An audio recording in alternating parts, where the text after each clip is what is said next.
የሚል ስሜትም አላቸው አንዳንድ ሰዎች። አሁን አይታችሁ ከሆነ ድንግል ማርያም ፍጡር ብቻ አይደለች የሚሉ ኦርቶዶክሳውያን መጥተዋል። በጣም ከባድ ነው። ድንግል ማርያም ፍጡር ብቻ አይደለችም ብሎ ማለት በጣም በጣም በጣም በጣም ከባድ ነው። ልክ እንትኖችን እንደሚሉት ወደዛ ወደ በጣም እየተጠጉ ነው ማለት ነው። ሞርሞኖች የሚባሉ ክርስቲያኖች ወደ እነሱ እየተጠጉ ነው እነዚህ ሰዎች። ምክንያቱ ድንግል ማርያም ፍጡር ብቻ አይደለችም ብሎ ማለት የሰው ፈጣሪ ትሆናለች፣ በቃ ፈጣሪ ችካለችው ሚስት አለችው እንደማለት ነው ባጭሩ። እዚህ ጋር እኮ በቃ በአማርኛ እኮ የእግዚአብሔር ሚስት ነች ያሉ እኮ ሰዎች እኮ አሉ። ድንግል ማርያም በጣም በጣም አስነዋሪ በጣም አሳፋሪ የሆነ ምልከታ እኮ ነው። በጣም በጣም የሚሰቀጥጥ አመለካከት እኮ ነው። ድንግል ማርያምን የእግዚአብሔር ሚስቱ ነች ብሎ ማለት በጣም ነው የሚሰቀጥጠው። በነገራችን ላይ አሁን ደግሞ በቃ ደፍሮ ማለት ነው የሆኑ ሰዎች ሲጮሁ ሰምቼ ነበረ። ምንድነው የምንጨብጠው እያሉ ነበር። ምን አይነት ትምህርት ነው የምታስተላልፉት ሲሉ ነበረ ሰዎች በጣም ከብዷቸው ትምህርቱ ማለት ነው። ድንግል ማርያም ፍጡር ብቻ አይደለችም ብሎ ምን ልታደርጋት ነው? ምን ልታደርጓት ነው? ድንግል ማርያም ማለት በቃ ሰው ነች። ሰው ከሰው የተወለደች የኖረች የሞተች በቃ ያለፈች ሴት ናት። ምንም እንትን የላትም። ከዛ ያለፈ ምንም ማንነት የላትም። አድርጋለች፣ ተንሳፋለች፣ ትበራለች፣ ክንፍ አላት ምናምን የፈለከውን ነገር ብትገጥምላት ድንግል ማርያም በቃ ሞታለች። ስለዚህ በጣም ከባድ ነው እና ምንድን ነው አሁን የኢየሱስ ክርስቶስ ነገር ኢየሱስ ክርስቶስ ራሱ ሰው ነው። በቃ ሰው ነው። በተፈጥሮ ከሰውነት ያለፈ ምንም ነገር የለውም። የተመረጠ ሰው ነው። እናቱም የተመረጠች ሴት ነች። በጣም ንጽሕት ነች። ከዛ ያለፈ ምንም ስልጣን የላትም። እሱም የተመረጠ ሰው ነው። ኢየሱስ ክርስቶስ ሰው ነው። አሁን በፕሮቴስታንቶች የተጀመረው አዲሱ ትምህርት በእብደት ውስጥ ክህደት እብደትን ተሸክመው ኢየሱስ ጌታ ነው እየተባለ በቃ ሁሉም ነገር እርግፍ አድርገው ትተው ኢየሱስን በእውቅና ጌታ አምላክ ሊያደርጉት የሚጋጋጡ መሃይማን መጽሐፍ ቅዱስ መሰረት የላቸውም። መጽሐፍ ቅዱሳዊ መሰረት አድርገው አይደለም፣ እብደትን ድንቁርናንና ክህደትን መሰረት አድርገው ነው። መጽሐፍ ቅዱስ እንደሚያወራው ከሆነ ኢየሱስ ክርስቶስ ሰው ነው። ራሱ ሲያወራው የነበረው ከእግዚአብሔር ሰምቼ የምነግራችሁ ሰው ልትገሉኝ ትፈልጋላችሁን ነው ያለው። አለቀ። ምንድነው የምታወሩት? ፍጹም ሰው ነኝ አላለ። ፍጹም አምላክ ነኝ አላለ። እኔ የሥላሴ አንዱ አካል ነኝ አላለ። እኔ ፈጣሪያችሁ ነኝ አላለ። እኔ እኮ በጣም ነው የሚገርመኝ። አንድ መሀይም ጋዜጠኛ ኢየሱስ ክርስቶስ ፍጡር ነው ወይ ፈጣሪ ነው ወይ ፈጣሪ ነኝ ብለዋል ወይ ብሎ ሲጠይቀው አንድ ፕሮፌሰር የዋቃ ምናምን ተከታይ ሰው አዎ አለ። ማስረጃ ምንድነው ብሎ ሲጠይቀው እኔ ከአብርሃም በፊት ነኝ አለ ይላል። ምን ማለት ነው? ለምን እንደዛ እንዳለው እንኳን እኮ መጽሐፍ ቅዱስ አንብቦ አልተረዳም ሰው። እኔ ፈጣሪ ነኝ ለማለት እኔ ሰማይና ምድርን የፈጠርኩ አምላክ ነኝ የሚለውን አምላክ ማስረጃ አድርገው የሚያመጡት እኔ ከአብርሃም በፊት ነበርኩ ወይ ነኝ ወይ ምን ማለት ነው? የቱ ጋር ይገናኛል? አብርሃም የመጀመሪያ ፍጡር ነው እንዴ? አብርሃም የመጀመሪያ ግኝት ነው? አብርሃም እኮ ስንት ነገርን ካስተናገረች በኋላ የተፈጠረ አንድ ሰው ነው። በአብርሃምና በአዳም መካከል ስንት ሚሊዮን ዓመታት እንዳለ አላውቅም። አብርሃም የሩቅ ዘመን ሰው አድርጋችሁት እኔ ከአብርሃም በፊት እኔ ነበርኩ ማለቱ የአምላክነት ማሳያ ነው ብሎ ማለት አንድ ሰው እኔ በጣም ነው የሚያሳፍረኝ። አብርሃም የመጀመሪያ ፍጡር አይደለም። እንኳን አብርሃም ብሎ ይቅርና አዳም እንኳን ቢል ተቀባይነት የለውም። እኔ ሰው ነኝ እያለ ነው ኢየሱስ ክርስቶስ። ከእግዚአብሔር ሰምቼ የምነግራችሁ ሰው ልትገሉኝ ትፈልጋላችሁ? እኔ በስራና በቃል ብርቱ ነብይ ስለነበረው ስለ ናዝሬቱ ኢየሱስ ነው የሚለው መጽሐፍ ቅዱስ። በቃ ከየት አምጥተህ ነው? እኔ ከራሴ አንዳች ላደርግ አይቻለኝም አለ እኮ። በቃ ከራሱ ምንም ማድረግ የማይችልን አንድ ሰው አምላክ ነው ብለህ ስግጥ ማለት ምን አመጣው ነው? ከየት የመጣ ትምህርት ነው? እኔ ሰው ነኝ አለ። እኔ ስለመጨረሻው ሰዓት ስለ ሰዓቲቱ አላውቅም ማለት እኔም መላእክትንም አናቅም ከአብ በስተቀር አለ። አለቀ። በግድ ነው በግድ ነው። ሰው መመለክ የለበትም። ኢየሱስ ማለት ሰው ነው፣ እስራኤላዊ ሰው ነው። የዳዊት ስርና ዘር ነው የሚለው። በቃ አለቀ። ምንም ሌላ ታሪክ የለውም። ኢየሱስ አምላክ ነው። ከሰማይ እየበረረ የመጣ ነው። ለኛ ሲል የተሰቀለ ነው። ለኛ ሲል የደማ ነው። ለኛ ሲል ምናምን ነው። ውሸት ነው። ውሸት ነው። ይሄ ፖለቲካ ነው። ይሄ ተረት ነው። ይሄ ቅጥፈት ነው። ይሄ ውሸት ነው።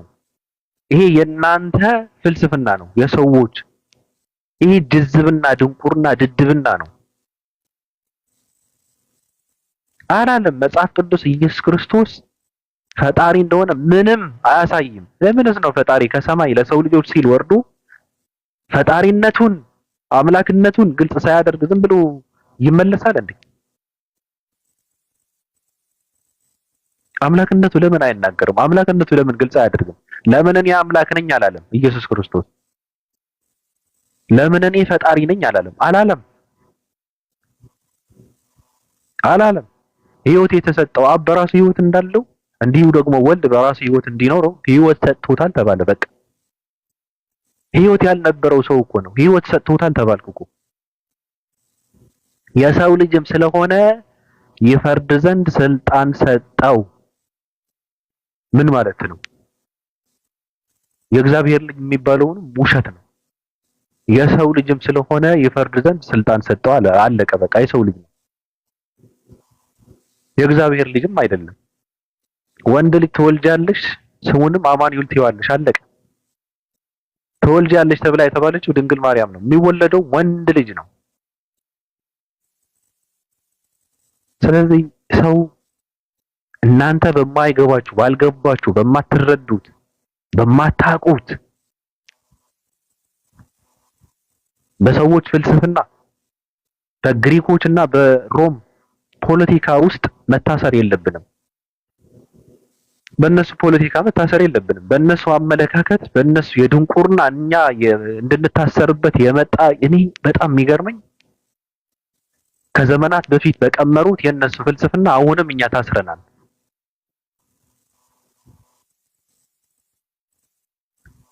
ከዛ በኋላ ደግሞ ብዙ ሰዎች ከመሃል እየወጡ እየተሸረሸሩ ብዙ ክርስቲያኖች ናቸው አሁን ኢየሱስ ጌታ አይደለም የሚሉት። አይደለም ተባልኩ እኮ በቃ። አንድ ሰው ኢየሱስ ክርስቶስ አምላክ አይደለም ፈጣሪ አይደለም ብሎ ሲል የሆነ ቦታ ላይ ነው ብቻ ነው ወስደው የሚወሽቁት። ኢየሱስ አምላክን ፈጣሪም አይደለም ብሎ የሚል ብዙ ናቸው። ብዙ ክርስቲያኖች ማለት ነው። ብዙ ሃይማኖት ነው ያለው ክርስቲያን ሆኖ ኢየሱስ ጌታ አምላክ እንዳልሆነ የሚመሰክር። ስለዚህ እንደዚህ ብለን ስንል ይነሳና እናንተ ሙስሊሞች ናችሁ ይላል። ሙስሊም ብቻ ነው እንደ ኢየሱስ ክርስቶስ ፈጣሪ አይደለም ብሎ የሚለው? ሙስሊም ብቻ ነው ዋላ አይደለ እንዴ? አይሁዳውያን ገለን ቀበር ነው ሞተ ያለፈ ነው አላረገም ብሎ የሚያምኑት ለምን ስለነሱ አታወሩ? ለምን እነሱ ጋር እንትን አትሉ? እናንተ ሌቦች ልብ የላችሁም። አንድ ኢትዮጵያዊ ክርስቲያን አይሁድን የመናገር ሞራልም አቅምም የለውም፣ አይችልም፣ ልብ የለው።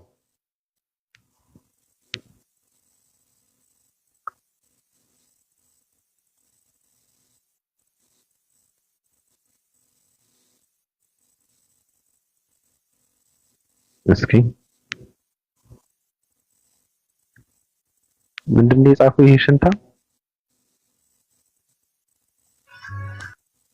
ኦኬ እዚህ ነው ቴሌግራም በጣም ከባድ ነው።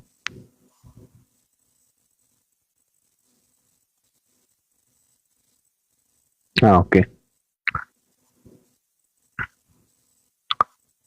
ሽንታም ነው እሱ። የሆነ ነገር በሰማ ቁጥር ተነስቶ ቴሌግራም ላይ ነው ፖስት የሚያደርገው። እፎይ የሚባለው አንድ መሀይም አንድ ሽንታም ሰው አለ። የሆነ የማይችለውን ሐሳብ ሲነሳ ይገባና ቴሌግራም ላይ ፖስት ያደርጋል።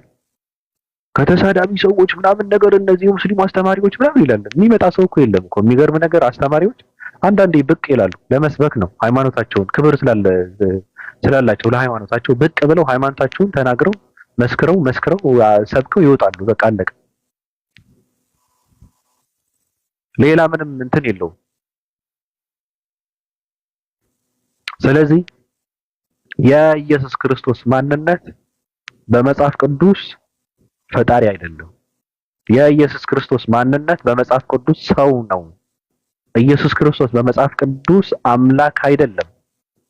ኢየሱስ ክርስቶስ መጽሐፍ ቅዱስ የሚያወራው ምንም ማድረግ እንደማይችል ነው። ኢየሱስ ክርስቶስ መጽሐፍ ቅዱስ የሚያወራው ሕይወት እንዳልነበረው ነው። ኢየሱስ ክርስቶስ መጽሐፍ ቅዱስ የሚያወራው ከጊዜ በኋላ ጌታ እንደተደረገ ነው። ኢየሱስ ክርስቶስ መጽሐፍ ቅዱስ የሚያወራው ስለ ሰዓቲቱ እንደማያውቅ ነው። ኢየሱስ ክርስቶስ መጽሐፍ ቅዱስ የማያወራው ቸር እንዳልሆነ ነው የሚያወራው መጽሐፍ ቅዱስ። ለምን ቸር ትለኛለህ? ከአንድ ከአብ በቀር ቸር የለም አለው። ቸር ሲባል ኢየሱስ ክርስቶስ ቸር አይደለም ራሱ። ቸሩ መድኃኔዓለም የምርህን ነው? ምን ማለት ነው መድኃኔዓለም ማለት? ራሱ ቃሉ ምን ማለት ነው መድኃኔዓለም? ዓለም ከምንድን ነው የዳነችው? ዓለም በጦርነት እየታመሰች ህፃናት እየተረሸኑ ዓለም በረሃብ ጠውልጋ ተጠርንጋ መድኃኔዓለም ከምንድን ነው ያዳናት ዓለም? ወይስ ያድናታል እያልክ ነው? ከተቃጠለች በኋላ ድህነት የለም ምን ማለት ነው? መድኃኔዓለም ራሱ መባል የለበትም። ዓለም ከምን ዳነች? ዓለም በረሃብ ጠውልጋ ዓለም በበከራ ተንሸዋራ ፍትህ ጠፍቶ ሰዎች እየተረሸኑ ህፃናትን እየተገደሉ ዓለም በጦርነት እየተናጋች እውነት ጠፍቶ መድኃኔዓለም ምንድነው? መድኃኔዓለም ማለት ከምንድን ነው ያዳናት ኢየሱስ ዓለምን? አላዳናትም፣ ሊያድናትም አይችልም። በቃ ዋጡት። ይሄ ነው እውነታው። ስለዚህ ፕሮቴስታንቶች አፋቸውን እየከፈታችሁ ቂጥን እንትን እያደረጋችሁ ኢየሱስ ጌታ ነው እየተባለ በእኛ እውቅና ኢየሱስ ክርስቶስ አምላክነቱን በሰዎች እውቅና ፊርማ እያሰባሰብክ ነው አምላክ የምታደርገው ኢየሱስ ክርስቶስ። ኢየሱስ እኛ አምላክ ነው ስላልነው ነው አምላክ የሚሆነው። አምላክ አይደለም። በቃ አምላክ አለው። ወደ አምላኬና ወደ አምላካችሁ አድርጋለሁ። አለቀ። ወደ አምላኩ ሲጸልይ ነበረ። አለቀ። አምላክ ስላለው እኮ ነው ተንበርክኮ ሲጸልይ የነበረው ኢየሱስ ክርስቶስ። ስለዚህ በመጽሐፍ ቅዱስ መሰረት ኢየሱስ ክርስቶስ አምላክ አይደለም። እየመረረህም ትውጠዋለህ እንጂ ሰው አይመለክም። ካሁን በኋላ ምን ታመጣላችሁ? ፈረንጅ አይመለክም፣ ነጭ አይመለክም፣ እስራኤላዊ አይመለክም። የግሪኮች ፖለቲካ አናራምድም ነው የምልህ። አንቀበለውም። ይፈርሳል፣ ይቃጠላል። አንቀበልም። የኢየሱስ ክርስቶስ መልእክት የኢየሱስ ወንጌል የለም፣ ጠፍተዋል። እነ ጳውሎስ ናቸው ከዛ በኋላ መጥተው በተሰጣቸው የግሪክ ፖለቲካ 14 መጽሐፍን ጽፉ ትውልድን ያጠፉት እነ ጳውሎስ ማለት ነው። ከዛ ደግሞ ኢየሱስ ክርስቶስ አምላክነቱን እየደበዘዘና እየጠፋ ሲመጣ ብዙ አመለካከቶችን ሲመጡ ኢየሱስ አምላክ አይደለም ሰው ነው እየተባለ ስለመጣ እና አርዮስም ስለተነሱ የንቅያ ጉባኤ ተደርጎ ኢየሱስ ክርስቶስ አምላክ ነው ብለው አባቶች ተሰባስበው በጉባኤ የኢየሱስ ክርስቶስ አምላክነትን አጸደቁ። ሰው እንዴት እሱ የሚመራበት እሱ የሚፈረድበት እሱ እንትን የሚያደርገው ህግን ያጸድቃል እንጂ እንዴት ሰው የአምላክን አምላክነት ያጸድቃል? እንዴት ሰው ያልተነበበውን ያልተጻፈውን ያነባል? አምላክ ኢየሱስ ክርስቶስ እኮ በጉባኤ እኮ ነው አባቶች ቁጭ ብለው አይ እንደዚህ የሚባል ነገር የለም። ትልልቅ ሰዎች ትልልቅ በጣም የተማሩ ሰዎች አሪዮስ ማለት በነገራችን ላይ በጣም አደገኛ የተማረ ሰው ነው። በጣም ብልጥ ሰው ነው። ኢየሱስ ክርስቶስ ፈጣሪ አይደለም ማለቸው። እንደዛ ብሎ ማስተማር ሲጀምር አይ ፈጣሪ ነው ብለው እነሱ አባቶች ተሰባስበው አሪዮስን በማውገዝ በ325 የንቅያ ጉባኤ ላይ አንብቡት ኢየሱስ ክርስቶስ አምላክ ነው ብለው በፊርማ አጸደቁት። አባቶች ተስማምተው ማለት ምን ማለት ነው? ብልግና ነው። የአምላክን አምላክነት በጉባኤ የሚጸድቅ ከሆነ አሁን እየተደረገ ያለው ፊርማ እያሰባሰቡ ነብይነትን ለማጽደቅ የሚጫወቱትን ጭዌ ኢትዮጵያ ውስጥ ትክክል ነው ማለት ነው። በእናንተ ህግ፣ እናንተ በምትመሩበት ህግ ትክክል ነው ማለት ነው። እነሱም መቀበል አለብን ማለት ነው። ከዛ በኋላ ደግሞ በ381 መንፈስ ቅዱስ የሚባል ነገሩ እንዴት እንደሆነ የማይታወቅ ለሰው ልጅ ገና ያልገባው ምን ማለት እንደሆነ በመጽሐፍ ቅዱስም አምላክነቱ የትም ያልተረጋገጠ የሥላሴ አንዱ አካል ነው። እሱም በስራም በግብርም በባህሪም በምናምንም በአምላክነትም ከአብም ከወልድም ማያንስም ብለው በጉባኤ አጸደቁት። አያችሁ፣ ይሄ ነው። ሌላ ነገር እኮ ልታጸድቅ ትችላለህ። ሌላ ነገር እኮ በስምምነት አንተን ልታደርግ ትችላለህ። አምላክ አምላክነቱን በጉባኤ አምላክነቱን ፊርማ በማሰባሰብ አምላክነቱን በሰዎች ሐሳብ አምላክነቱን በሰዎች እውቅና በጣም ከባድ ነው። ስለዚህ እየመረረህ ትውጠዋለህ። ኢየሱስ ክርስቶስ አምላክ አይደለም። የለም ትውልድ እናነቀዋለን። ነጮችና ፈረንጆችን ከማምለክ ራሱን ነፃ ያወጣል። ዋጡት። የለም የሚያመልክ ትውልድም የለም። ሰው ከሚያመልክ ምንም የማያመልከው ነገር እንዲኖር ነው የምናደርገው። ምንም አለማምለክ ይሻላል። ሰው ከሚያመልክ አለማምለክ ይቻላል። የተንሸዋረረ አምልኮ ከሚፈጽም አለማምለክ፣ ዝም ብሎ እግሩና እጁን አጥፎ ቁጭ ማለት ይሻላል። ለምን ይደክማል? ለማይጸድቅበት። ለምን ቤተክርስቲያንን ዝም ብሎ ይመላለሳል? ለማይጸድቅበት። ውሸት። አንድ ሰው ትክክል ነው። አንድ ወጣት መጣና ኢትዮጵያ ውስጥ ሃይማኖት ብለው ሲሉ ሃይማኖት የሚባል ነገር የለም፣ ውሸት ነው። ቤተክርስቲያን ደርሰው ሲመለሱ እርግማን ነው ባለ ትክክል ነው። ትክክል ነው። የተንሸዋረረ አምልኮ ፈጽመህ ስትመጣ ታዲያ የትኛውን የቀና አመለካከትና ስብዕና ይኖርሃል እኮ ነው። ኢየሱስ ጌታ ነው። ምንድን ነው የሚያስለቅስህ? የትኛው መንፈሳዊ እርካታ ነው? በጥያቄ የታወከ ማንነት፣ የተወናበደ ማንነትን ተሸከመ የትኛው የተረጋጋ መንፈስ ነው? የትኛው መንፈሳዊነት ነው? የትኛው ነው? ኢየሱስ አምላክነቱን ሁሉም ልብ ውስጥ ጥያቄ ውስጥ ነው። አትደብቁት፣ ውሸት ነው። ሥላሴ የሚባለውን ነገር አንድም ሰው አልገባውም። አንድም ሰው ሥላሴን ብሎ የጀመረው ሰው እንኳን አልገባውም። ሳይገባው ነው የጻፈው። ራሱ ጻፈውና ነገሩን ሲያየው ከዛ ሲያስበው ምንም ሊመጣለት አልቻለም። ዝም ብሎ አስተላለፈው። አታስመስሉ። ትውልድ በአምልኮ በመንፈሳዊ እርካታ በመንፈስ ውስጡ ከአምላክ ጋር መገናኘት አለበት እንጂ በመዝሙርና በዳንኬራ በዘፈን በመዝለል በመቀወጥ ትውልድ ይደነቁራል እንዴ? አደንዝዘውታል። በነገራችን ላይ ትክክለኛ አምልኮ የለም፣ ውሸት ነው። እንዴት ሰው በመዝሙር ያለቅሳል? እንዴት ሰው በዘፈን እንትን ይላል ይዘላል? ቸርች ውስጥ ቤተክርስቲያን ውስጥ ምንም ችግር የለባቸውም። መሰጥ የሚሉት ዘፈን ነው። በቃ ዘፈን እኮ ነው። ለምን ዝም ብላችሁ በእነ ኤፍሬም ታምሩ እንትናችሁን ጊዜያችሁን አታሳልፉ? ውሸት ነው። አምልኮ ማለት ተንበርክከህ አይነ ጨፍነህ ከአምላክ የፈጠርከኝ አምላክ ወይ እያልክ ስታወራ ነው። እዛ ጋ ነው አምላክ የምታገኘው። እዛ ጋ ነው አምላክ ጋር የምታወራው። እዛ ጋ ነው አምላክ ጋር የምትገናኘው። ካልሆነ ግን በሳክስፎን እና በፒያኖ አምላክ ጋር ልትገናኝ አትችልም። የሰይጣን መጫወቻ ነው የምትሆነው። የለም፣ ውሸት ነው። እዛ ጋር ያለውን ተመስጦ እንትን ነው፣ ውሸት ነው። መንፈሳዊ ተመስጦ አይደለም፣ ሰይጣናዊ ተመስጦ ነው። እናንተ ውስጥ ያለው መንፈስ እርኩስ መንፈስ ነው። የዲያብሎስ ማረፊያ ናችሁ እናንተ። የሰይጣን ካድሬዎች ናችሁ እናንተ። ስለዚህ እንደዚህ አይነት አመለካከት ይዘህ መጣህ እኔ አምላክ ምንድነው? አምላክ ይሳደባሉ፣ ፈጣሪ ይሳደባሉ። እኔ ውስጥ ያለውን ፈጣሪ ነው። ሰማይና ምድርን የፈጠረ አምላክ ብዬ ነው የምለው። እኔን የፈጠረ አምላክ ብዬ ነው የምለው። እናንተ ባመጣችሁት ፍልስፍና የአምላክን ማንነት ባህሪው አልገልጸው። እኔ በእኔ ልክ ፈጣሪን አልፈጥርም። ፈጣሪ እኔ የፈጠረኝን ፈጣሪ አልፈጥረውም። በቃ ፈጣሪን ስገልጸው ስለ ፈጣሪ ሳወራው እኔን እየፈጠረኝ አምላክ ማለት በቃ በቂ ነው ለሱ። እኔ ውስጥ ያለውን ፈጣሪ ታላቅ ፈጣሪ ነው። እኔ ውስጥ ያለውን ፈጣሪ ረቂቅ ነው፣ ኃያል ነው፣ እኔ ውስጥ ያለውን ፈጣሪ የት ነበረ፣ እንዴት ነበረ፣ ከማን ነበረ አይባልም፣ አይጠይቅም፣ አይገባውም። ራሱ ምን ነበረ፣ ምን ይሆናል፣ እንደዚህ ሆነ የማይባል ፈጣሪ ነው እኔ ውስጥ ያለው። አይገባውም። ፈጣሪ ነዋ። የሚያስኩን እንጂ የሚሆን አይደለም። የሚፈጥር እንጂ የሚፈጠር አይደለም። የሚያበላህ እንጂ የሚበላ አይደለም።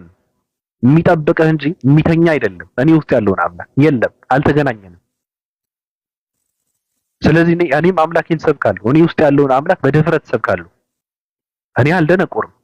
እኔ በነጮች ፍልስፍና አልታሰርም። እኔ በተረትና በትርክ አልታወርም። አልሰማም። እኔ ማንንም ሰው አልሰማም። ስለዚህ በእናንተ የደነቆረ አመለካከትና ፍልስፍና ትውልድ እምነት አልባ ከሚሆን ትክክለኛውን ነገር አስተምረዋለሁ። ምን ታመጣላችሁ? መጽሐፍ ቅዱስ የሚያወራውን ነው የምናስተምረው። በቃ መጽሐፍ ቅዱስ የሚለውን እናንተ በእብደት ውስጥ ሆናችሁ የምታሳዩት የብልግና ባህሪ ሳይሆን መጽሐፍ ቅዱስ ምን እያለ ነው ብለን ለትውልድ እናስተምራለን። በቃ እኔ መጽሐፍ ቅዱስ አስተምራለሁ። በወንጌል አምናለሁ።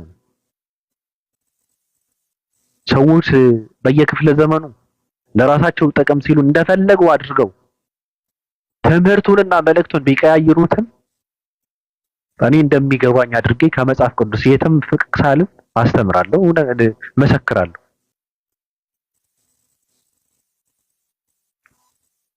ስለዚህ ሰዎች እኔ በጣም የሚገርመኝ ሁሉም ሰው የራሱን አምላክ አበጅቶ አንድ ሰው ስለ አምላክ ሲያወራ ሳይግባባው እኮ አምላኬን ሰደብክብኝ ምን ማለት ነው? አንድ ሰው እኔን የፈጠረ አምላክ ነው ብሎ ካለ አምላኬ እኔን የፈጠረ አምላክ ነው ካለ እሱን የፈጠረው አምላክ ከሆነ አምላክ የሚለው አንተንም የፈጠረ እሱ ነው። ሁለት ፈጣሪዎች የሉ፣ ሁለት አማልክት የሚባል ነገር የለም። በእርግጥ ሰዎች የሚያመልኳቸው ከእንጨት የተሰሩ እንትኖችም አሉ። ግን አምላክና ፈጣሪ ማለት ሁሉንም ሰው የፈጠረ ሰማይና ምድርን ያስገኘ ፈጣሪ ነው። ከዛ ውጪ ምንም የለም። አመሰግናለሁ። ገና የሃይማኖት አባቶች ትከበራላችሁ፣ ትልልቅ ስለሆናችሁ መከበር እንጂ መፈራት የለባችሁም። ጥያቄ ካለ ጠያቂ ትውልድ ይፈጠራል። እኔ ራሱ መጠይቃለሁ። ነፍ ጥያቄዎች አሉ። ልብ ያለው ሰው ካለ መጥቶ ይመልሳል። ሁሉም ትውልድም እንዲጠይቅ እናደርገዋለን። መጠመቅ በመጠየቅና በመጠየቅ ይሆናል። ሰው ሃይማኖትን መከተል ያለበት በእውቀት እንጂ በውርስ መሆን የለበትም። አባቴና እናቴ ያቆዩትን ሃይማኖት ነው ብሎ ሳይሆን መከተል ያለበት የሚከተለውን የሚያምንበትን መጽሐፍ በትክክል ማንበብ መረዳት አለበት። አለቅ። ካልሆነ ግን ትርጉም የለውም። እኛ በግ አይደለንም፣ እንስሳ አይደለንም። እኛ ሰዎች ነን። ማሰብ አለብን፣ ማስተንተን አለብን። ከእንስሳ የምንለየው በአስተሳሰብ ነው። ስለዚህ ሰው መሆን አለብን ብዬ ነው የምለው። ገና አወራለሁ እኔ። ኦኬ አብርሽ ሰላም ብያለሁ። ባቢ እንዴት ነህ? ሰላም ነው አለሁልህ። ደህና ነህ? ደህና ነህ? አንገበገቡህ አይደለ? ኖ አያገበግቡኝም፣ ግን ዝም ብዬ ሀሳቤን መግለጽ ስለፈለኩ ነው። አይረዱም። ምን እንደምል እኔ አይገባቸውም። አይዞህ፣ እኔ ተረድቻለሁ። እሺ ቴንኪ። እንደዛ ደግሞ ስልህ ደግሞ ሙሉ ለሙሉ ነው አሁን የምትናገረው ንግግር እኔ ገባኝ ትቀበላለህ ማለት አይደለም። በቃ ገባኝ። ሰው እንደመሆን ይመጣል። ሙሉ ለሙሉ የምትለውን ሀሳብህን፣ በውስጥ ያለውን ናፍቆት፣ በውስጥ ያለውን ጉጉት ሰው ሁሉ እንዲያውቅልህ የምትፈልገውን ነገር ሁሉ በሚገባ ይሄ ተረድቻለሁ። ትናንትና ደግሞ ለተፈጠረው ነገር ደግሞ ይቅርታ። እሺ አይ እኔ ነኝ ይቅርታ ማለት ያለብኝም። እኔ የሰው ቤት መረበሽ አልወድም በፍጹም። አይ ለምንም እንደዛ እንዳረክ ደግሞ አይቼዋለሁ። የሚገርምህ ነገር ለአሁን ጎበዝ ነህ። ከአንዴም ሁለቴ ሶስቴ መጣና ሰምቼዋለሁ እና የተናገረበት ምሳሌ ወይም ያስረዳበት ነገር እኔም ደስ አላለኝም። አንተ አጭር ጥያቄ ነው የመለስከው። የጠየቅከው አጭር የሆነ ግልጽ የሆነ የተብራራ ጥያቄ ነው የጠየቅከው። እሱ ግን ያው በአፋርም በሶማሌም በዚህም በዛም ልሂድ አለ። ከዛም አንተም ሳታስበው ያን ነገር ተናገርክ። ያው ባብዬ በጣም ማስተዋል ያለብህ ነገር አንዳንድ ጊዜ ተናግሮ አናጋሪ ሰው እንዳለ ማወቅ አለብህ። ተናግሮ አናጋሪ ሰው አለ። ስለዚህ ከዛ ሰው ደግሞ አንተ ደግሞ መሸሽ ነው የሚጠበቅብህ። እንዴ አንተ ትናንት እኔ የሚተባልኩትን እንኮ ብትሰማ እኮ ከባድ ነው እኮ በጣም። በቃ መጀመሪያው መነሻው ርዕሳችን ምንድነው? ያው ኡስታዝ ወሂድን ያው አኪ ባለው ነገር ላይ የሆነች ልጅ ገባችና ከሷ ጋር ልክ እያወራን እያለ በቃ አኪ አጥፍቷል፣ ትክክል አይደለም፣ ለእውነት ነው መውጋን ያለብን፣ ለእውነት ነው መቆም ያለብን፣ ስንናገር እውነትን ነው ማውራት ያለብን፣ ለማንም ቡድንተኛ መሆን የለብንም፣ እውነትን በእውነት መመርመር አለብን፣ በቃ እውነትን በእውነት መሳሪያ መመርመር አለብን፣ እንደዛ መደረግ የለበትም ስል በቃ በጣም አሸረገዱ እልሃለሁ። ከዛ እንዳምናለች አንተ የኡስታዝ ወሂድ እግር አጣቢ አለችኝ። አማርኛውን በጣም ይከብዳል፣ አማርኛው በጣም ይዘገንናል፣ ይቀፋል፣ ያስጠላል። ግን ያንን ነገር አሁን ቦታ ሰጥቼ የስድብ ናዳ ማውረድ እችላለሁ። ግን በቃ ማድረግ ያለብህ ነገር ይቺ ልጅ ወይም ብሎክ ማድረግ ነው ያለብህ፣ ይቺ ልጅ በቃ ማስወጣት ነው ያለብህ። ምክንያቱም አንዳንድ ሰው አስተምረውም ነግረውም ዘብዝፈውም ጨምቀውም አራክፋስት ተራሱ ብታደርገው ድጋሚ ልርጠም የሚል ህዝብ ነው ያለው። በቃ ተመልሶ ጭቃ ላይ የሚሄድ ህዝብ ነው ያለው እና መራቅ ነው ያለብን። ያው እዚህ ጋር መዝሙር ተከፍቷል እንዳረብሽ ያው እና ይቅርታ ለሁሉም ነገር እኔን ታጠፈው ተዋቂ እንጂ አብረሽ እኔ ግን ምንድነው ዛሬ እኔ እንደዛ ብዬ ያደረኩት ምንድነው አንዳንድ ሰዎች ለምን መሰለ ተሳዳቢ ነው ይሄ ልጅ እያሉ የሚያወሩት ምንድነው አንዳንዴ እኔን የሚቀርቡኝ ሰዎች የሚቀርቡኝ ብዬ ስለ እዚህ ጋር መጥተው ወይ ቤታቸው ገብቼ የምጠይቅ ሰው ልክ ስሙን እንዳነሳው ትልቅ ሰው ነው እነሱ ከኛ ለመለያየት የሚያደርጉት ነገር ነው። ገብቷል? እሱ ምንድነው የሚሉት ለምንድነው ከተሳዳቢ ሰዎች ኤቲስት ነኝ ከሚሉ ሰዎች ሃይማኖትን ከሚያንቋሽሹ ሰዎች ነው እንትን የምታደርገው ምናምን እያሉ እንትን ማድረግ ይፈልጋሉ። አንደኛ ነገር የሆነ ሰዓት ላይ አንተኩ እውቀት የለም ይሉታል። አንተኩ ደፍረኛ ጋር ንጽጽራት ገጥሞም ይሉታል። ሲፈልጉ ደግሞ ምንድነው የሚያደርጉት አንተ ትልቅ የሙስሊሞች አስተማሪ ሆነ ለምንድነው ከተሳዳቢ ሰዎች ጋር ቁጭ የምትለው እያሉ ደግሞ እንትን ያደርጉታል። ገብቷል? ሁለተኛ ምንድነው እኔ ማንነቴን ገና ስናገር አብርሽ እኔ ባለጌ ነኝ፣ እኔ በጣም ተሳዳቢ ነኝ፣ በጣም ደደብ ነኝ፣ አዋቂ ነኝ ብዬ አላውቅም፣ ስርዓት አለኝ ብዬ አላውቅም። ገብቷል አባባሌ? እኔ ጨዋ ሰው ነኝ፣ በቃ መልካም ሰው ነኝ ብዬም አላውቅም። በቃ ከድሮ ብዬም አላውቅም። ከኔ አፍ ወጥቶ አያውቅም እንደዚህ አይነት ነገር። እኔ በጣም ባለጌ ነኝ፣ ስድ ነኝ፣ እንደዛ ብዬ ነው ራሴን የምገልጸው። ሰው እንዲከሰኝ አልፈልግም። ስለዚህ ምንድነው አንዳንዴ ተሳዳቢ ነው ብሎ ሲል ባለፈው እኔ የዩኒቨርሲቲ አስተማሪ ነኝ አለ። ኦኬ መልካም አለ፣ አክብረን እንትን አደረግነው። ከዛ በስነ ስርዓት ነው በትህትና ሐሳብ ሲሰጥ ነበር። እኔ መጨረሻ ላይ በእውነት አንተ ብትኖር በጣም ነው የምታፍረው። በሱ ጥያቄ እንጠይቀዋለን። አንደኛ ነገር ውስጡ የተለበጠን ጥላቻ አለበት ሰውየው። ሁለተኛ ደግሞ ተንኮል አለበት። ሶስተኛ በቃ ግግም ያለ ድድብና ነው በየመጨረሻ ደደብ። ከሱ የማይጠበቅ ነገር ነው እና እኔ አታስፈልግም ብዬ አባረርኩት። አሁን በሰው ቤት እየገባ እንደዛ ማለቱ ትክክል አይደለም። ግን ተሳዳቢ ነው ብሎ ሲል ስድብ ምን ማለት እንደሆነ ነው እንትን ያደረኩት እኔ እንጂ ሳላውቀውም አይደለም። እኔ አውቄ ነው ስድብ። ከዛ በላይ በልግና ልሳደብ እችላለሁ። ለመሳደብ እኮ ምንም አይጠይቅም፣ እውቀት አይጠይቅም፣ ምንም እንትን የለውም። ስለዚህ ተሳዳቢ ነው ብለው ሲሉ አንተን በሱ ለማሸማቀቅ ስለሚፈልጉ እኔ ተሳዳቢ ነኝ ስለምባል መድረስ የምፈልገው እኔ ራሴን እንትን እየተመጻደቅኩም አይደለም። እዛ ጋር ቁጭ እምለው እኔ በቃ ተሳዳቢ ነኝ። ምን ይጠበስ ነኝ እኔ መጽሐፍ ቅዱስ እኔ ብያለሁ። እየዘለፍክ አስተምር ነው የሚለው። እኔ እናታቸው እንዲህ ላደርጋት እያልኩ አይደለም የምናገረው። ምንም እኮ የተለየ ነገር የለውም። ምንም ኢትዮጵያኖች ባህላችን በሆነ አነጋገር እየተናገርክ ተሳዳቢ ከሆነ ምን ልበል? እሺ አንድ ሰው ደደብ ከሆነ ደደብ እለዋለሁ። በምን ልግለጸው? ምን ላደርገው? ስለዚህ አብርሽ እኔ በጣም አከብርሃለሁ። ሐሳብህ ያንተ ሐሳብ፣ እኔ የሰውን ሐሳብ፣ የሰውን ምልከታ፣ የሰው አመለካከት፣ የሰው መንገድ አከብራለሁ። ግን ሰው በትህትና መጥቶ ካወራኝ ምንም ችግር የለብኝም። እምነቱ ነው። እኔ በፍቅር ነው የማወራው፣ ችግር የለብኝም። ልክ እንዳንተ እኔ እናንተ በአመለካከት በእምነት አንገናኝም። ግን እዚህ ጋር መጥተህ አታወራም ማለት አይደለም። እነሱ የሚመጡት እዚህ ጋር የሚገርምህ ነገር እኔን ተሳድበው ወይ አሸማቀው ለመውጣት እንጂ ሐሳብን ለመስጠት አይደለም። ስለ ሰዎች ስታወራ ደግሞ ሃይማኖት ነካ ብሎ የሚል ሰው ካለ ስህተት ነው። እኔ ሰዎች ተሳስተዋል ብዬ የምለው ሰው ካለ በምክንያት ነው። ራሱ የክርስትና አስተማሪዎች ብዬ ማወራ ከሆነ በምክንያት ነው። ኮፒ ሊንክ አድርጉ፣ ምልክት ያሳዩኛል ቤተሰቦች። በጣም ይቅርታ። በምክንያት ነው። እኔ እንደዛ ማለት እንዴት ናችሁ? አብርሽ ሁላችሁም ሰላም ብያለሁ። ሰላም አለን ብራዘር። ማለትም ሰዎችን የማያውቁን ሰዎች ደደብ ምናምን ብዬ ሳደባለሁ ምናምን አልክ። አንተ ሙሉን አዋቂ ነህ እንዴ? እሷ ብቻ ነው የሰማኸው? አረ ብዙ ነገር ሰምቻለሁ። አይ ኖ እኔ ልተች ፈልጌ ምናምን ሳይሆን ሰዎች እኮ ምንድነው የምትተች ከሆነ እኮ ስርዓት ባለው ነገር አትተች። እኔ ምን ብዬ ስለራሴ ሳወራ ነበር? አረ ብዙ ነገር እያወራህ ነው። ኖ እኔ ሲጀመር ካንተ ጋር ለማውራት ምናምን ሳይሆን አብርሽ እንትን ብዬ ነው የገባሁት።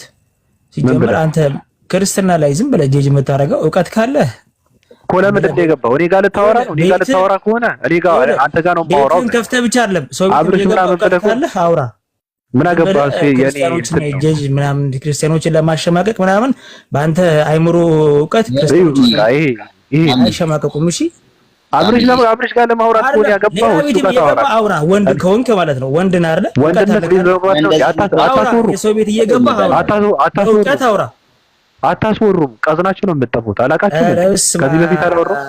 ኧረ በስመ አብ ቀዝናችሁ ነው የምትጠፉት። ባይዘው 666 ሰይጣን አምላክ ያላችሁ እናንተ ቀዝናችሁ ነው የምትጠፉት ምናምን ነው እንጂ ጌታ ምስክር ነው። እውቀት የለም።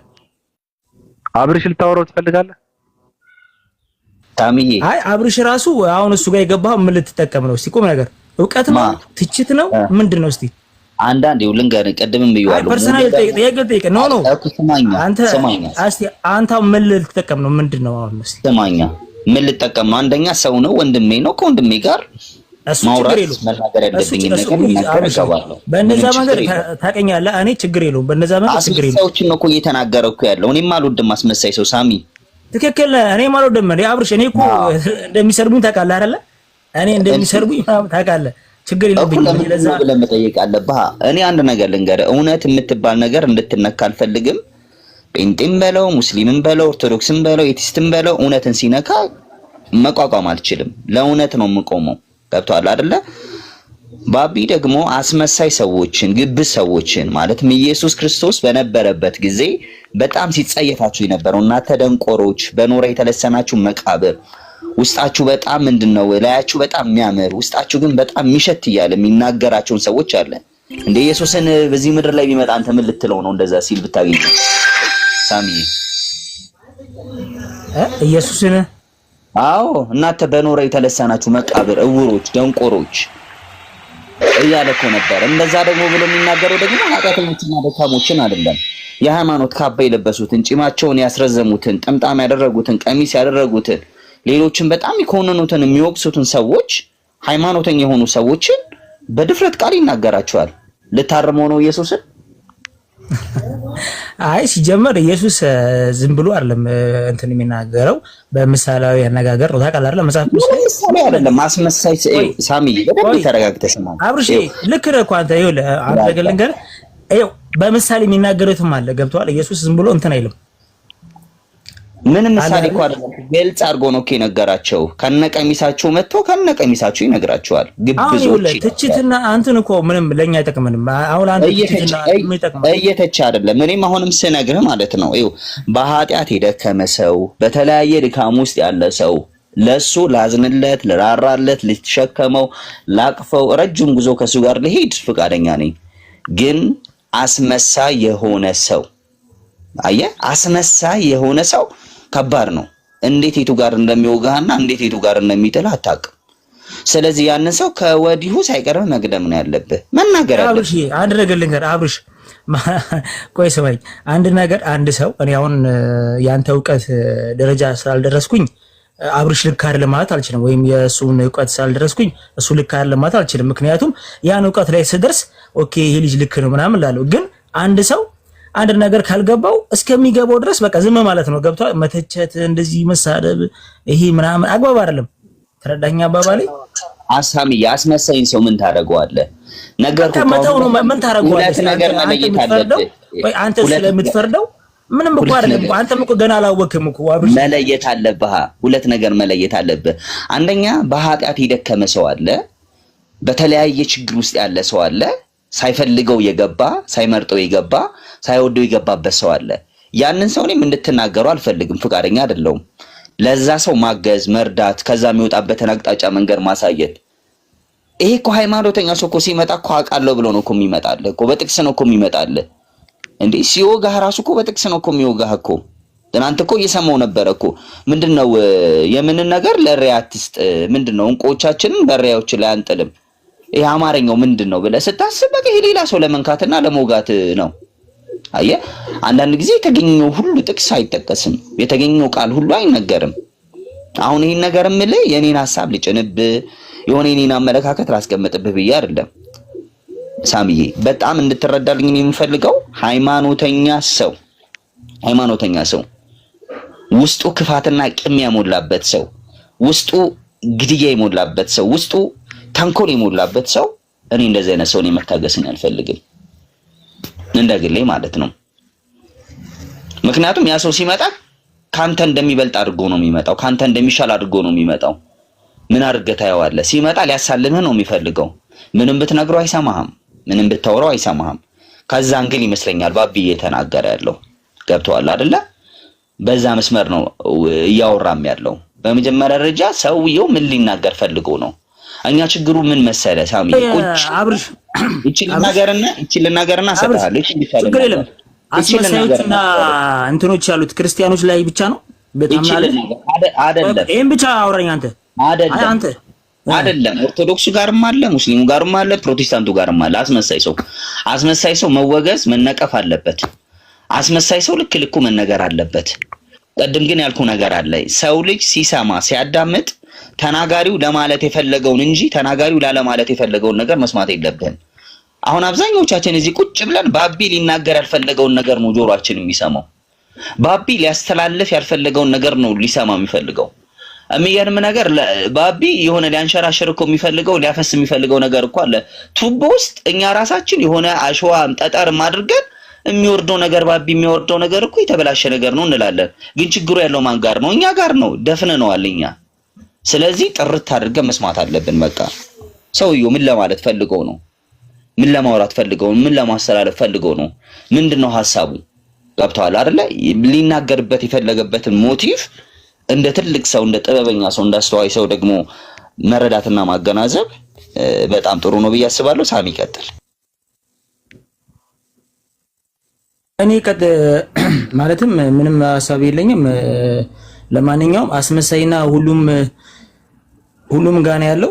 ማለትም ክርስቲያኖች ጋር ብቻ አይደለም። ክርስቲያኖች ስንል ያው ሁሉም ጋር አለ። በቃ ኦርቶዶክስም አለ፣ ፔንቴም አለ፣ ሁሉም ጋር አለ። ግን ሙስሊም ጋርም አለ። ሙስሊሞች ግን በጣም ባቢ ይገባኛል። እኔ ብዙ ነገር አየዋለሁ ከባቢ። በጣም የነሱን ድካም ትተህ ክርስቲያኖች ላይ ነው ሁሌ አንተ የምትበረታው። ገብቷል? ከዛ አንፃር ነው አንተ ነው የተናገርኩት እንጂ ሌላ ነገር ልናገር ፈልጌ አይደለም። ብራዘር አንተ ሳሚዬ ኦኬ ባብ እንደ እውነቱ ስንሄድ ማለት ነው እውነት እንደ በፐርሰንት አስቀምጥ ብትለኝ እኔ ሙስሊሞች ጋር ያየሁት ነገር የለም። ጌታ በሚያውቀው እውነት አብርሺ ይኸውልህ አንድ ነገር ልንገርህ። በጣም ይኸውልህ እኔ አንድ ነገር ልንገርህ። በጣም ጠያቂ ሆነ ብዙ እስልምና ላይ ብዙ እንትን የምትል ከሆነ እስከምትቦለክም ድረስ አለ። ይሄ በጣም ቀላል ነገር ነው። ቁም ነገር እኮ ሞራለ እኔ አላውቅም። እሱን እኔም ጠይቄያለሁ። እሱን እኔ እንጃ ሳሚዬ፣ እንደዛ መድፈር ነው አይችልም። ችግር የለውም። አብረን አይደል ያለ ነው አብረን ያለ ነው። እንቀጥላለን። ችግር የለውም አብርሽዬ። እሺ አብርሽ ምንድነው ችግሩ መሰለ? አንዳንድ እኔ በጣም ነው የማመሰግነው አብርሽ፣ አመለካከትን በጣም ነው ማደንቀህ፣ በጣም ነው የማመሰግነው። ግን ችግሩ ምንድነው? አንዳንድ ሰዎች በአይናቸውን ሰምተው በጆሮአቸውን የሚያዩ ሰዎች ስላሉ እነሱን ማስረዳትም በጣም ከባድ ነው። አንዳንድ ሰዎች ከአንገት በላይ አፍ ናቸው። እኔ እንደማወራው ሁሌ ማለት ነው። ማውራት እንጂ ማስተንተን፣ ማሽተት፣ ማየትና መስማት የሚባል ነገር የለም። ከአንገታቸው በላይ የተሸከመው አፍ ብቻ ነው የሚጠቀሙት። አፋቸው ብቻ ነው ማውራት ብቻ ነውና እነሱ የሚፈልጉት ምንድነው? እኔ ነብዩ መሐመድ ሐሰተኛ ነብይ ናቸው፣ ለምን የ9 ዓመት ልጅ አገባ ምናምን እያልኩ እንዳወራላቸው ነው። እሱ እኔን የሚመለከት ጉዳይ አይደለም። እኔ ማወራው ምንድነው? ሰዎች እኔ ብዙ ጊዜ ሙስሊሞችን ክርስቲያኖችን ነው የምሳደበው። ከተሳሳቱ አጠፉ ብዬ ማመን ካመንኩ ሙስሊሞችም እናገራለሁ፣ ተናግሬያለሁ፣ እናገራለሁ ሁሌ ማለት ነው።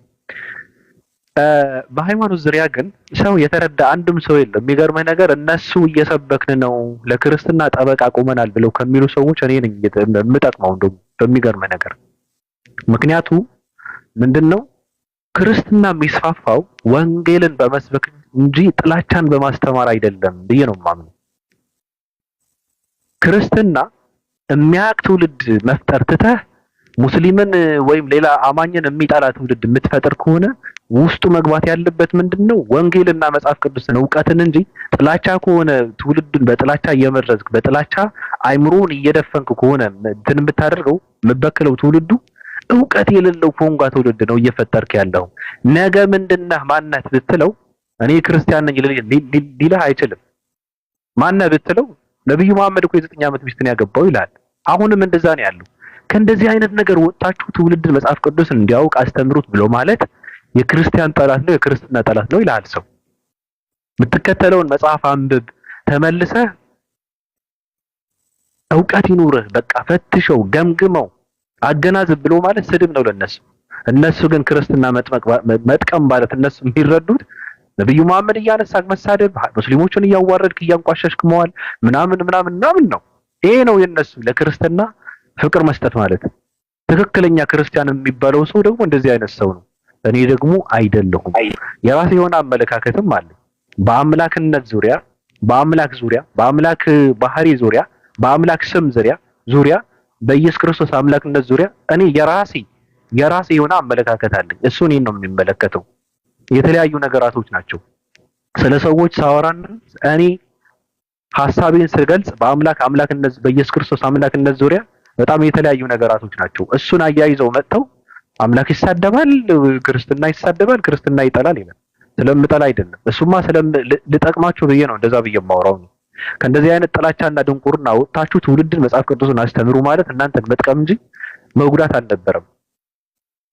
ስለዚህ እናንተን እጠቅማለሁ ብዬ ደግሞ እኔ የማላምንበትን ያልሆነ ነገርን ነው ራሱ ያልሆነ ነገርን አልናገርም። እናንተ የምታምኑበትና የምታራምዱትን ይሄ ነው። ሐሳብ ስለሌላቸው ልጁ ወጣ። በቃ እንደዚህ ነው። ከባድ ነው። ይህ እንግዲህ ያው ይሄን ይመስላል። ያው የሰው ምንድነው መልኩ ዥንጉርጉር ነው። እኔ ውስጥ ያለ አንተ ጋር ላይኖር ይችላል፣ አንተ ውስጥ ደግሞ ያለ እኔ ጋር ላይኖር ይችላል።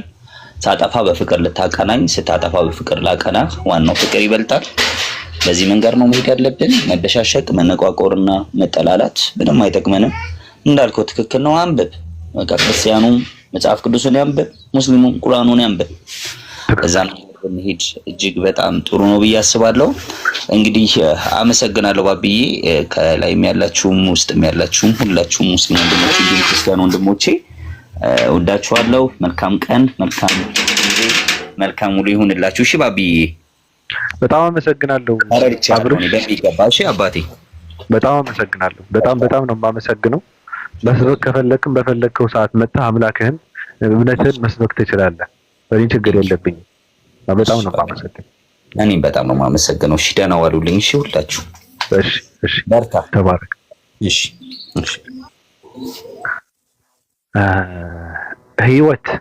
ህይወቴ ክርስቶስ ነው። ወጣ እንዴ? ሰላም እንዴት ነህ?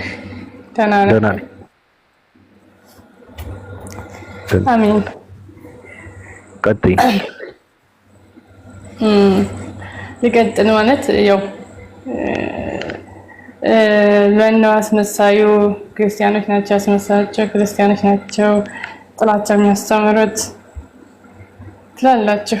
አስመሳይ በሁሉም የሰው ልጅ በሙሉ መልካም አለ። እንደው ከእምነት ወጣ እንበልና እምነቱን ተውና አስመሳይ በሁሉም የሰው ልጅ በሙሉ እንደ ባህሪው ይለያያል። አስመሳይ አለ፣ ሌባ አለ፣ ሆቴል ማንኛውም ጸባይ ያለበት የሰው ልጅ ማለት ነው። ይሄ ከእምነት ውጭ ነው ማስበው ነው እንጂ እምነቱ ነው ያላስብ። ምክንያቱም የሰው ልጅ ባህሪ ነው እንጂ እምነቱ የሰጠው ነው ያላስብ። አስመሳይ ሲሆን ሌባ ሲሆን ምን ሲሆን አይ እሱ እኮ ሙስሊም ክርስቲያን ነው ምናምን አይደለም። ይሄ የሰው ልጅ ጸባይ ነው። ነገር ግን ክርስቲያኖች ጥላቻ ያስተምራሉ ያልከው በጣም ስህተት ነው። ምክንያቱም መጽሐፋችንም አይፈቅድም ጥላቻ ማስተማር። ለሰው ልጅ በሙሉ እኛ ጥላቻ አስተምረን ማናቅም። ተምረንም አናቅም፣ ለወደፊቱም አንማርም። ብቻላችሁ ከሰው ጋር በሰላም ኑሮ የሚል አምላክ ነው ያለን። መጽሐፋችንም እሱ ነው የሚደግፍ። እኛ ለእምነታችን ብለን እንሞታለን እንጂ ለእምነታችን ብለን ሰው አናሳድድም፣ ሰው አንገልም፣ ሰው አንቆርጥም። ገዳይም ፈጣሪ ነው፣ የሚያኖርህም ፈጣሪ ነው፣ የሚይዝህም ፈጣሪ ነው እንጂ እኛ ለፈጣሪ አግዘን ሰውን አናርድም ማለት ነው። ራሱ ኃያል ነውና ጥላቻም አንማርም፣ አናስተምርም፣ አንማርም። ይሄ የውሸት ክስ ነው ለማለት ነው። ከዛ በመቀጠል ደግሞ አንተ የኛ መጽሐፍ እያነሳ ስለ አምላካችን መጠየቅ መብት ነው። ጠይቀ መረዳት መብት ነው። አትጠይቅ አይባልም። ግን በተንቋሸሸ አንደበት በማንቋሸሽ ብዙ ጊዜ እሰማሃለሁ። እንደዚህ ነው እያልክ ትሄድበታለህ። እሱ ጥሩ አይደለም። ይሄ የእምነት መቻቻል ያመጣል ብዬ አላምንም። እውቀት ያለው ሰው መሞገት ነው እንጂ ማንቋሸሽ ተገቢ ነው ብዬ ስለማላምን ማለት ነው። ከዛ በተረፈ ደግሞ በቃ ይሄ ነው ያለኝ ነገር። በቃኝ። ልጠይቅሽ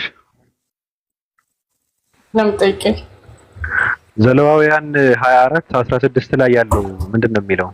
አየው ዘሌዋውያን ሄደህ ገባህ። አዎ ያንተ እኮ እንጂ ነው ሻምበው ምንድን ነው የሚለው? አይ ከተናገርሽው አንጻር ነው። እኛ አምላክን አገዘን ምናምን አለ። ዘሌዋውያን ብሉይ ኪዳን የተጻፈበትን መንገድ መጀመሪያ ማወቅ አለብህ። ምንድነው የተጻፈበትን መንገድ? ወይ የዘሌዋውያን እንደዚህ ብሎ ግደሉ ብሏል፣ እንደዚህ ብሏል የምትሉት ነገር ማለት ነው። የምትሉት አትበኝ። እኔ ነኝ አንቺ ጋር ማወራው እኔ ነኝ። ግን እዛ ጋር እያወራ ያለው ምንድነው? አንቺ ምንድነው ያልሽው? እኛ ለእምነታችን እንሞታለን እንጂ ለእምነታችን ብለን ሰው አንገልም፣ ሰው አናርድም ምናምን ብለሽ ይሄ እንትን ነው ፖለቲካ አይነት እንትን ሰርተሽ ግን የእግዚአብሔርንም ስም የሚሰድብ ፈጽሞ ይገደል ይላል። ማህበሩንም ሁሉ ይውገሩት፣ መጻተኛ ወይም የሀገር ልጅ ቢሆን የእግዚአብሔርን ስም በሰደበ ጊዜ ይገደል አለ። የሚገሉት ማን ናቸው? ሰዎች አይደሉም። እሱ በብሉይ ኪዳን የተሰጠ ህግ ነው እንጂ አሁን አይደለም። አዲስ ኪዳንና ብሉይ ኪዳን እየተናገር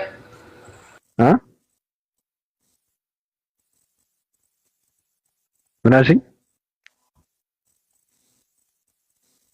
ሄሎ